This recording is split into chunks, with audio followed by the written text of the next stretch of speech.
Hello students, आपका science Cosmos में बहुत बहुत स्वागत है। आज हम एक नए चैप्टर के साथ और एक नए लेक्चर के साथ अपने वीडियो को स्टार्ट करेंगे।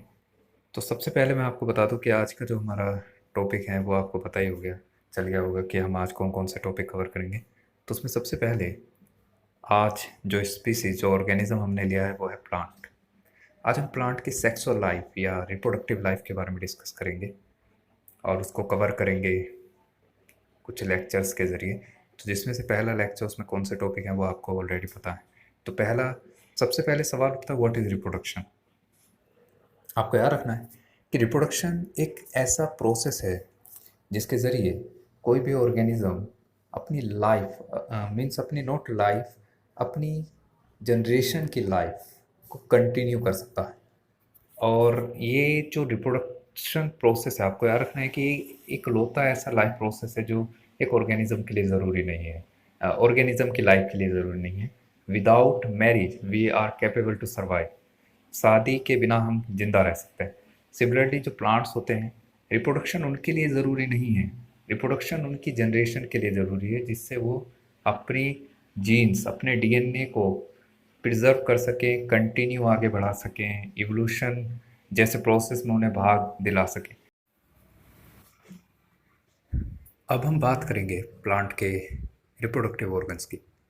सबसे पहले मैं आपको बता दूं कि प्लांट की जो रिप्रोडक्टिव फेस होती है या जो उसका एडल्ट फेस होता है, उस दौरान प्लांट में एक न्यू स्ट्रक्चर की फॉर्मेशन होती है। उस न्यू स्ट्रक्चर को आपकी मोबाइल स्क्रीन पे दिखाया गया है, जिसको हम कहते हैं फ्लोवर। आपको याद रखना है कि फ्लोवर वो स्ट्रक्चर है जो प्लांट के रिप्रोडक्शन में सबसे अहम भूमिका निभाती है, means most important role play करती है। अब यहाँ पर जो फ्लोवर है, एक्चुअल में उसके कुछ पार्ट्स हैं। एक वो पार्ट है जिसको हम वेजिटेटिव पार्ट कहते हैं या सोमेटिक पार्ट कहते हैं, और एक वो पार्ट है जो रिप्रोडक्टिव पार्ट है। Means the flower parts divided into two parts on the basis of their function. एक वो पार्ट है जिसमें जर्म सेल्स सिंथेसाइज करने की कैपेबिलिटी नहीं है। तो आपको याद रखना है ऐसे पार्ट्स। फर्स्ट हेडिंग बनाइए, पार्ट्स ऑफ फ्लोवर। जब आप पार्ट्स ऑफ फ्लोवर में लिखेंगे तो उसे दो पार्ट में डिवाइड करेंगे आप, जिसमें फर्स्ट पार्ट होगा सोमेटिक पार्ट। सोमेटिक पार्ट के बाद सेकंड पार्ट आपको लिखना है रिप्रोडक्टिव पार्ट। सोमेटिक पार्ट उस पार्ट को कहा जाता है जो जर्म सेल सिंथेसाइज ना कर सके। तो ऐसा पार्ट फ्लोवर का क्या कहलाता है? सोमेटिक पार्ट कहलाता है। तो we can say it is a part of flower which is not capable to synthesize germ cells. ठीक है, तो ऐसे पार्ट को हम क्या कहते हैं? Somatic part. जो आपके मोबाइल स्क्रीन पे फ्लोवर दिखाया गया है उसके सोमेटिक पार्ट कुछ इस प्रकार हैं। तो आप देख सकते हैं कि कोरोला, सेकंड सेपल, एंड जिसको हम इन इंग्लिश पेटल्स कहते हैं। तो पेटल्स आप देख सकते हैं, सेपल आप देख सकते हैं, रिसेप्टेकल या वी कैन से थैलेमस आप देख सकते हैं। तो ये जो पार्ट्स आप देख रहे हैं, ये तीनों पार्ट आपको इंक्लूड कर देने हैं सोमेटिक पार्ट में, because this part has no capability to synthesize themselves. I hope you will understand. Next जो पार्ट है that is the reproductive part. Reproductive part में सबसे पहले मैं आपको बता दूं कि एक्चुअल में रिप्रोडक्टिव पार्ट को दो पार्ट में डिवाइड किया गया है, स्टेमन एंड कार्पल। आपको याद रखना है स्टेमन को इन अदर टर्म्स या कंसिस्ट ऑफ स्टेमन्स को हम एंड्रोसियम कहते हैं। इसी तरीके से कार्पल को इन अदर टर्म्स हम गाइनोशियम कहते हैं। तो group of carpel is known as gynoecium. तो ये टर्म्स आप नोट डाउन कर लीजिएगा। अब याद रखना है कि जो हमारा स्टेमन है further divided into two parts, इसके भी दो पार्ट हैं। जैसे कि आप देख सकते हैं, first is anther and second one is filament. Anther और फिलामेंट को आप यहाँ विजुलाइज कर सकते हैं बहुत अच्छी तरह से। इसी तरीके से हमारा जो कार्पल है further divided into three parts, stigma, style and ovary. तो that's represent, as you can see, this is a stigma. ये टर्मिनल ब्रॉड पार्ट होता है। फिर इसके बाद एक एलोंगेटेड पार्ट आप देख सकते हैं, एंड देन फिर आप इसका एक ओवल शेप पार्ट देखेंगे जो बॉटम से स्वेलअप है, और उसके अंदर जब आप जाएंगे तो फोर्थ पार्ट आपको दिखेगा, that is the ovule. So ये एक जनरल स्ट्रक्चर है फ्लोवर की, and I hope you will understand about the structure of flower which is the most important reproductive part of plant. Now we will discuss about the male reproductive part that is stamen. सबसे पहले आपको याद रखना है कि स्टेमन को हमने दो पार्ट में डिवाइड किया है। First is anther and second filament. अब आपको एक एंथर हेडिंग बनानी है। जब एंथर हेडिंग बनाएंगे तो उसमें लिखना है आपको this is terminal bilobed structure. आप देख सकते हैं कि terminally located by lobed structure, इसमें दो लोब आप देख सकते हैं, तो डेट्स वाई इसे हम क्या कहते हैं, बाइलोब्ड स्ट्रक्चर। अब हम बात करते हैं फिलामेंट की। आपको याद रखना है कि फिलामेंट एक लॉन्ग और सिलेंडर स्टाक होता है और इसका जो प्रोक्सिमल एंड आप देख रहे हैं डेट इज प्रोक्सिमल एंड। तो इसका जो प्रोक्सिमल एंड होता है आपको याद रखना है कि ये एसोसिएट होता है विद थैलेमस या रिसेप्टेकल, और कई बार ऐसा भी देखने को मिला है कि पेटल्स के साथ भी एसोसिएट होता है। तो आपको याद रखना है कि इसका जो एसोसिएशन है वो petals as well as thalamus दोनों के साथ होता है। नाउ अब हम बात करेंगे स्ट्रक्चर ऑफ एंथर की। तो सबसे पहले स्ट्रक्चर ऑफ एंथर में एक शब्द आपको फोकस करना है, that is connective. What is connective? आपको याद रखना है कि कनेक्टिव एक्चुअल में ये एक एसोसिएशन रिप्रेजेंट करता है कि एंथर का जो एसोसिएशन है वो किसके साथ है, फिलामेंट के साथ है। इसको देखने के लिए आपको एंथर को, ये तो एंटीरियर व्यू है, इसको आप पोस्टीरियरली देखें। जब आप इसको पोस्टीरियरली देखेंगे तो पीछे की तरफ आपको एक ग्रुप दिखेगा इस तरीके से, ये जो आप यहाँ देख सकते हैं, इस ग्रुप को हम कनेक्टिव कहते हैं। ये ग्रुप ये बताता है कि जो फिलामेंट है वो डोर्सली या पोस्टीरियरली एसोसिएट है किसके साथ, एंथर के साथ, एंथर को सपोर्ट प्रोवाइड कर रहा है। सेकंड आपको याद रखना है कि जो इसकी बाइलोब स्ट्रक्चर है, मतलब each lobe separate from each other by the help of connective. इसके साथ साथ ये भी आपको याद रखना है कि जाइलम और फ्लोएम जो पार्ट होता है, जो मिनरल न्यूट्रिशन और वाटर को जो कैरी करते हैं, वो कनेक्टिव के जरिए ही एंथर रिसीव करता है। तो that is a function of connective. अब इसके बाद हम बात करते हैं नेक्स्ट जो स्ट्रक्चर आपको याद रखना है कि एंथर को जब हम डाइसेक्ट करते हैं तो डाइसेक्ट करने पे कुछ ऐसे स्ट्रक्चर आपको दिखेगी। ये स्ट्रक्चर आप देख रहे हैं, इसके कॉर्नर पे आप देखिए एक ब्लैक कलर के डॉट दिख रहे होंगे, और ये ब्लैक कलर के जो डॉट है इन्हें कहते हैं माइक्रोस्पोरेंजिया। एक्चुअल में जो माइक्रोस्पोरेंजिया है प्लूरल टर्म है, और माइक्रोस्पोरेंजियम दैट इज सिंगुलर। तो इस सिंगल स्ट्रक्चर को माइक्रोस्पोरेंजियम कहते हैं और प्लूरल को माइक्रोस्पोरेंजिया कहते हैं, और इनकी लोकेशन आप देख सकते हैं कि एंथर की ईच लोब में कॉर्नर पर लोकेटेड है। जब ये मैच्योर होते हैं तो they will transform into pollen sac, और पोलन सैक ये आप देख सकते हैं, इसके अंदर ये पोलन सैक दिख रहे हैं, और अभी ये किस फॉर्म में, माइक्रोस्पोरेंजिया की फॉर्म में। तो that is the difference between microsporangia and pollen sac, क्योंकि पोलन सैक की जो फॉर्मेशन है वो माइक्रोस्पोरेंजिया के मैच्योर होने पर होती है, जब पोलन ग्रेन उनके अंदर फिलअप हो जाता है। तो that structure is pollen grain. तो आप देख सकते हैं इसमें से पोलन ग्रेन कैसे रिलीज हो रहे हैं, बट अभी यहाँ पर पोलन ग्रेन की डेवलपमेंट हो रही है जब ये माइक्रोस्पोरेंजिया स्टेज में होता है, और इसलिए हम एंथर को टेट्रास्पोरेंजिएट भी कहते हैं, क्योंकि आप देख सकते हैं कि एंथर के अंदर टेट्रा मतलब 4 स्पोरेंजिया आपको दिख रहे होंगे एट ईच कॉर्नर। तो डेट्स वाई इसे हम टेट्रास्पोरेंजिएट स्ट्रक्चर ऑफ एंथर भी कहते हैं। So I hope you will understand about typical structure of anther. Now we will discuss about sporogenous tissue. आपको याद रखना है कि स्पोरोजिनस टिश्यू को अगर जो आपको ऑब्जर्व करना है तो आपको याद रखना है, जब हम एक यंग एंथर को देखते हैं तो यंग एंथर के अंदर आपको एक कम्पैक्टली अरेंज होमोजीनियस सेल्स, मतलब सारी सेल्स स्ट्रक्चर में एक जैसी दिखेंगी आपको। तो स्ट्रक्चर में जब सेल्स एक जैसी होती हैं तो उस दौरान हम सेल का स्ट्रक्चर सेम होगा, मतलब कहने का ये। तो जब ग्रुप ऑफ सेल जिनका स्ट्रक्चर सेम है तो इसलिए हम वहाँ पे होमोजीनस सेल टर्म यूज़ करते हैं, उनको हम स्पोरोजीनस टिश्यू कहते हैं। आपको याद रखना है इनकी जो लोकेशन है वो माइक्रोस्पोरेंजियम के एट द सेंटर होती है। तो that's why this is sporogenous tissue.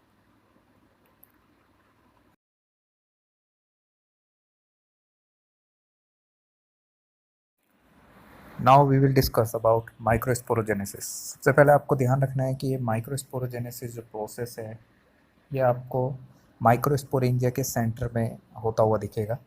Actual में ये जो माइक्रोस्पोरोजेनेसिस है इसमें क्या होता है, जो हैप्लॉइड माइक्रोस्पोर होता है उसकी फॉर्मेशन होना फ्रॉम एमएमसी या फिर माइक्रोस्पोर मदर सेल या फिर पोलन मदर सेल पीएमसी से माइक्रोस्पोर टेट्राड की फॉर्मेशन होना क्या कहलाता है, माइक्रोस्पोरोजेनेसिस कहलाता है।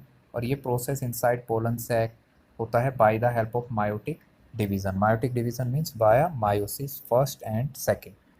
नेक्स्ट आपको याद रखना है माइक्रोस्पोर टेट्राड।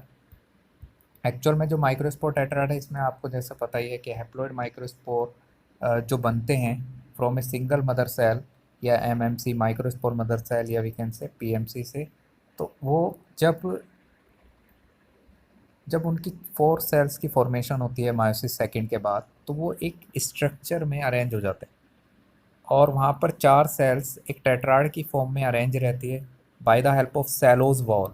तो that structure is known as microspore tetrad. जो हैप्लॉइड इनप्लॉइड ये होता है, मीन्स ये ऑब्वियसली मायोसिस सेकंड का प्रोडक्ट है तो ऑब्वियसली ये हैप्लॉइड होगा, मीन्स इसमें जो एमएमसी थी वो थी डिप्लॉइड। और जब MMC means microspore mother cells meiosis में एंटर होगी तो ऑब्वियसली वो हैप्लॉइड कन्वर्ट हो जाएगी हैप्लॉइड सेल में, मीन्स उसके अंदर जो नंबर ऑफ क्रोमोसोम है becomes half. So I hope you will understand about microspore tetrad. जो आपके मोबाइल स्क्रीन पे डायग्राम्स हैं उन्हें आप देख सकते हैं, उनमें आपको माइक्रोस्पोर टेट्राड और एमएमसी माइक्रोस्पोर मदर सेल दोनों दिख रही होंगी। So I hope you will understand about these two process.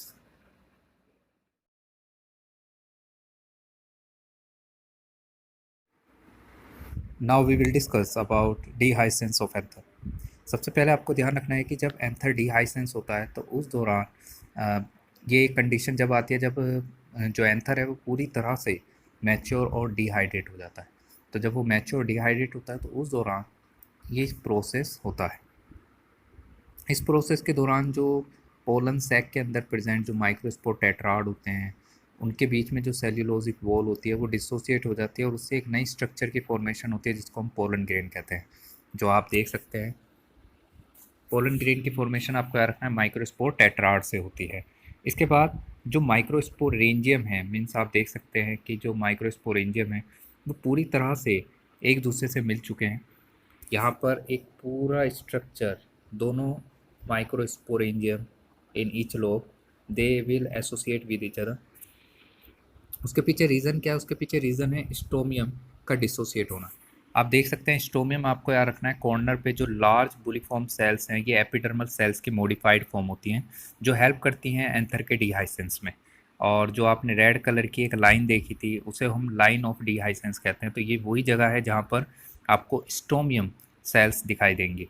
इसके साथ साथ आपको याद रखना है कि इसमें जो डिहाइसेंस ऑफ एंथर होता है इसका मेजर फंक्शन यही होता है कि मोर जो पोलन ग्रेन्स हैं उनका डिस्पर्जल कर सके, मीन्स उनको फैला सके, उनको दूर तक पहुंचा सके for pollination. So I hope you will understand about dehiscence of anther. और उस दौरान आपको याद रखना है कि एक क्वेश्चन यहाँ से बनता है कि डिहाइसेंस के दौरान कौन कौन सी लेयर्स मैच्योर एंथर की डिजनरेट हो जाती है। तो आप देख सकते हैं कि यहाँ पर मिडिल लेयर डिजनरेट हो चुकी है और उसके नीचे वाली लेयर जिसे हम टेपेटम या फिर टेपिटल लेयर कहते हैं वो भी डिजनरेट हो चुकी है। So I hope you will understand about dehiscence of. Now we will discuss about pollen grains. तो सबसे पहले आपको याद रखना है कि जो पोलन ग्रेन है ये एक मेल गैमेटोफाइट को रिप्रेजेंट करता है। अब सवाल उठता है what is male gametophyte. Actual में मेल गैमेटोफाइट प्लांट के उस पार्ट को कहा जाता है जो माइक्रोस्पोर से प्रोड्यूस होता है। एक्चुअल में ये माइक्रोगैमेटोजेनेसिस जो प्रोसेस है वो गैमेटोफाइट के अंदर होता है जिसमें गैमेट्स की फॉर्मेशन होती है। तो आपको पता होगा कि जो पोलन ग्रेन्स होते हैं these are not actual germ cells, ये जर्म सेल्स को सिंथेसाइज करने वाली स्ट्रक्चर होती है। तो इसलिए ये याद रखना है कि मेल गैमेटोफाइट को रिप्रेजेंट करती है। इसका जो डायमीटर होता है वो आपको याद रखना है 25 से 50 माइक्रोमीटर होता है। नेक्स्ट आपको याद रखना है एक टर्म आएगा स्पोरोड्रम। स्पोरोड्रम एक्चुअल में सेल वॉल को कहते हैं। पीजी मीन्स पोलन ग्रेन की जो सेल वॉल होती है उसको हम क्या कहते हैं? स्पोरोड्रम कहते हैं, जो फर्दर 2 पार्ट्स में डिवाइड है, एक्साइन और इंटाइन। तो सबसे पहले हम एक्साइन की बात करते हैं। आपको याद रखना है कि जो एक्साइन लेयर है that is hard discontinuous and ornamented layer of pollen grain. Ornamented आपको ध्यान रखना है कि जो पोलन ग्रेन्स की स्ट्रक्चर होती है वो काफ़ी ज़्यादा अट्रैक्टिव होती है। अभी जो आपके मोबाइल स्क्रीन जो नेक्स्ट इमेज होगी उसमें आप देख सकते हैं। सेकंड आपको याद रखना है कि डिसकंटिन्यूस होती है और मोस्ट मीन्स हार्ड होती है। और इसे हार्ड बनाने के पीछे जो मटेरियल इन्वॉल्व है वो है स्पोरोपोलेन। एक्चुअल में ये वर्ल्ड का one of the most resistant organic material माना गया है, क्योंकि आपको याद रखना है इसे इसलिए ऐसा माना गया है क्योंकि high temperature, strong acidic and alkaline medium और यहाँ तक कि कोई भी एंजाइम इसको डिग्रेड नहीं कर सकता। तो डेट्स वाई इसलिए हम इसको मोस्ट रेजिस्टेंट ऑर्गेनिक मटेरियल मानते हैं। इसके साथ साथ इसके कुछ इंपॉर्टेंस है। जैसे पहला इंपॉर्टेंस आपको याद रखना है कि पोलन ग्रेन्स को फोसिल्स की फॉर्म में प्रिजर्व रखता है because of the presence of sporopollenin. Second point आपको याद रखना है कि ये बहुत ज़्यादा हार्ड होता है, जिसकी वजह से जो पोलन ग्रेन्स होते हैं वो अगर जो एक अनफेवरेबल एनवायरनमेंट के अंदर हैं तो भी उनको अफेक्ट नहीं हो सकता, मतलब वो प्रभावित नहीं होंगे और वो ईजिली पोलिनेटेड हो सकते हैं by the help of biotic और abiotic agents.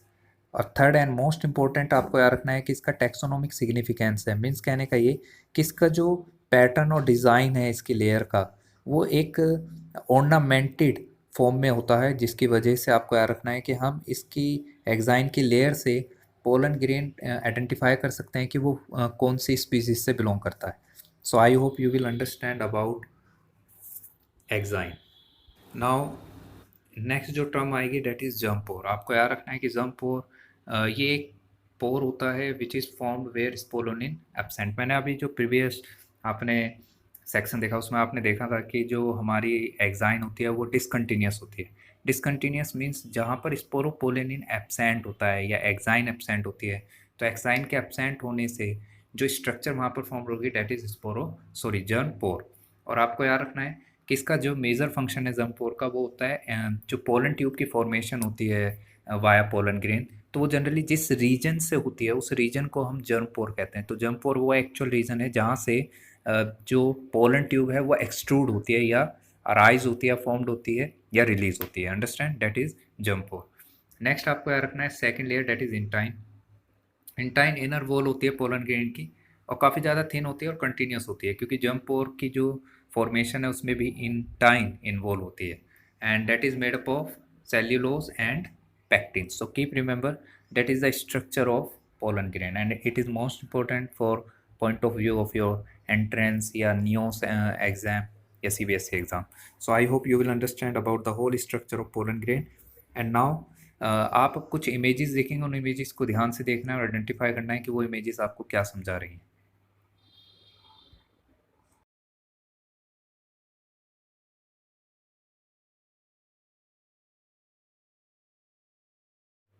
Now we will discuss about the structure and development of male gametophyte. तो सबसे पहले आपको ध्यान रखना है जब माइक्रोस्पोर टेट्राड डिसोसिएट हो जाते हैं तो 4 सिंगल सेल्स बनती है और उसमें से एक सेल को हम यहाँ पर स्टडी कर रहे हैं। अब ये जो सिंगल सेल आप देख रही है that is a immature form of male gametophyte means pollen grain. जब आप इसे देखेंगे तो इसमें सबसे बड़ा डिफरेंस आता है कि सेकंड सेल के दौरान आप देख सकते हैं इसमें वैक्यूल की फॉर्मेशन हो चुकी है। ये वैक्यूल्स अभी स्मॉलर इन साइज़ हैं और इन वैक्यूल्स की फॉर्मेशन की वजह से जो न्यूक्लियस की मूवमेंट है वो डाउनवर्ड हो रही है। आप देख सकते हैं न्यूक्लियस टुवर्ड्स द पेरीफेरी आ चुका है और एज ए रिज़ल्ट अब ये जो वैक्यूल्स हैं वो एसोसिएट हो चुके हैं और उन्होंने एक लार्ज वैक्यूल की फॉर्मेशन हो गई है।